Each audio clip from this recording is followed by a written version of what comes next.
What up, hounds? It's Poir. Title update is out, and new update equals new builds. And with so many people getting their butt kicked by Zoh Shia, failing SOSs left and right from people dying non-stop, what better build to revive than my vampire build? With new min-max setups, but this time, not just better tankiness, but also better damage. So if this video gets 800 likes, I'm going to update all my damage meta builds with new min-max setups for each of the weapons I covered before. So give the video a like, doggos, and let's begin. With the update, we got Zoh Shia. And with Zoh Shia, we got a really good set bonus, Super Recovery, which allows you to slowly recover health past red. This is nice since it allows you to top off your HP without relying on wounds like the G-Arc set bonus, and since it heals you over time, it'll heal you to full even outside of combat. So I'm going to provide 3 builds today that cover most weapons, but as far as weapon decos and such, that is up to you. Obviously, artians are still meta, so you still want to use an artian for the most part, but typically you want a sharpness modifier level 3 gem like razor sharp level 3 with handicraft as a hybrid, or if your crit is above 73% crit, then you go with master's touch. And the last 2 slots are usually crit boost 3 to 5 and then whatever you need for your specific weapon.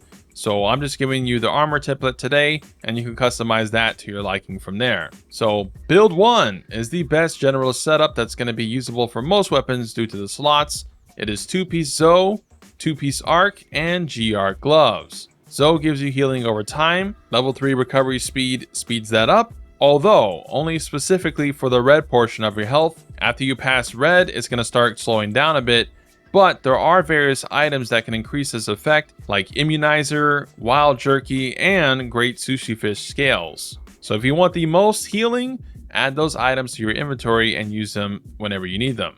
Then the 2-piece arc gives you heals whenever you attack, which combined with recovery up allows you to heal a decent amount, and you get divine blessing level 3. Divine blessing is pretty much the main thing keeping you alive. So even if you don't make these builds today, I recommend adding Divine Blessing to your build if you're going to fight Zoh Shia. Don't be a deadbeat. Then we move on to offense. Wex 5, Counter Strike for 25 raw whenever you get hit by an attack, which you can use hyper armor moves to still activate it, like Tackle for Greatsword. Then we have Max Might level 3, Agitator level 2, Adrenaline Rush level 1, Burst 1, and Ellie Absorption. A lot of skills. Now these decos are modular. If you need Quick Sheave, you would get rid of the Medicine Jewels. If you're using Bow or Dual Blades, you can sub out Max Might for Stamina Surge or Evade Window level 2 and replace the Medicine Jewels with Constitution, let's say. And if you don't like Counter-Strike, you can replace the Charm with Agitator to get level 4 Agitator. Or if you can't proc Adrenaline Rush or Burst well, then replace those level 3s with Agitator instead. So super flexible depending on what you need, depending on your weapon, without sacrificing Divine Blessing or the healing set bonuses. So this is the overall strongest setup against Zoh Shia because you're going to die less, you're going to fail less, and hopefully more people adopt this so they die less so you guys can complete the quest more often. And just in general, this is going to be probably the most comfy build in the game.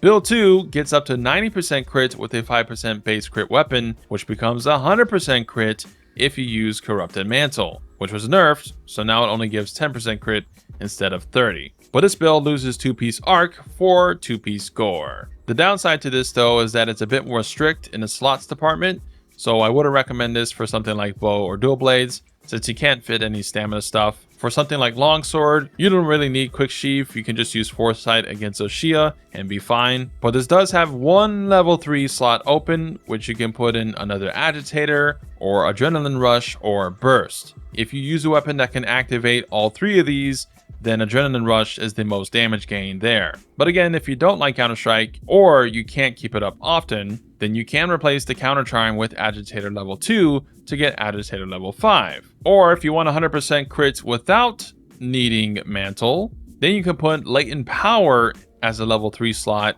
to get 10% crit, which will be 100% crit. But of course, this is all mainly raw, right? If you wanted a more elemental focused build with the same setup, then here's a slight variation, losing Wex and Counter-Strike, but gaining Burst 5 with a bunch of little other stuff. So yeah, those are the best hybrid offensive defensive builds from the new title update that I can scrounge up quickly anyways. definitely want to bring this against Zoh Shia, and you're going to have a way better time at surviving and not carding. Remember, if you die or your teammates die, your DPS is automatically the worst it could ever be.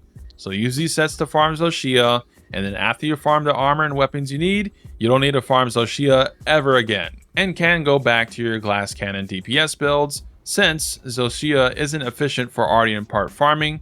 Arcveld and Mizu are now the best farms because they can be in double hunts, which increase your rewards way more than Zoh Shia offers. As far as the Zoh Shia fight itself, here's a couple tips on how to kill him more easily.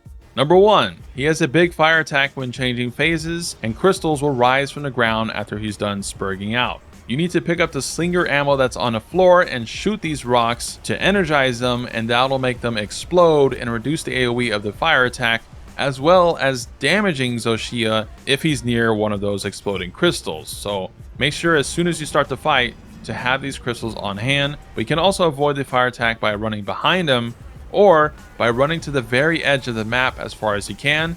Make sure to use your Sacred to help you out with this. Number 2, he can't be flashed and he can't be trapped. Stop doing that.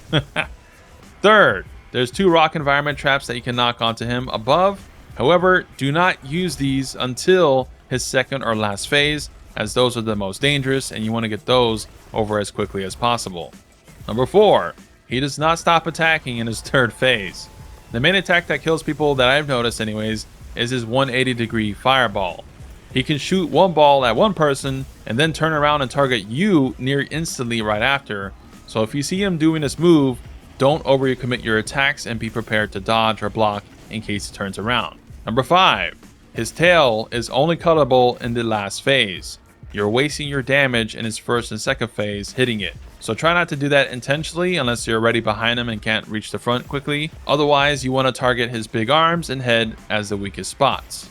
Number 6, flinching is still OP, so break the wounds only when he's about to do an attack or during one of his attacks, and that'll stop him from doing the attack, which will hopefully save your teammate's life. The whole point of this video is to have more successful hunts against him rather than failures. Number 7, he has a lot of double attacks. If you get hit by the first, stay on the ground. You are invincible as long as you're on the ground and don't press any buttons. So if you get hit, don't press any buttons, and you should avoid the follow-up. Alternatively, you can Superman dive twice in a row as well to escape, so make sure to do that if he's targeting you. And last tip, SOSs freaking suck, dude.